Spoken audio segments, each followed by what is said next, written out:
د تاریخ منفورې او رټل شوې څهرې د افغان ملت د خوښیو دښمنان او د افغان اتلانو مخالفین دي په خلاصو غوږونو دا ویډیو واوري.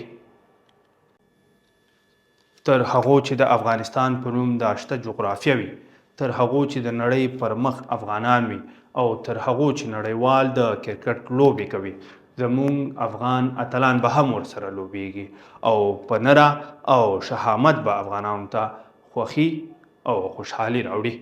دا یو څو تنه منفورې او رټل شوې څهرې نشي کولی په مخ کې ورته خنډ جوړ شي، ځکه د افغان اتلانو تر شا د افغانستان عظیم غیور او با شهامته افغان ملت ولاړ ده.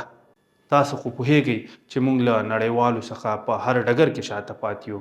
یوازینۍ برخه کې چې موږ ورسره کولی شو ډغره ووهو او ورسره مو ډغره وهلې او ترې مخکښ یو، هغه کرکټ برخه ده. دوی غواړي چې موږ په دغه برخه کې هم له پښو راوغورځوي. دوی دې په خلاصو غوږونو واوري. دوی هیڅکله نشي کولی چې د افغان عظیم ملت دا خوښي او خوشحالي ترې واخلي او نه موږ ورته دا اجازه ورکوو. موږ لا هم ژوندي یو. We Afghan nation supports Afghan Atalan always and forever.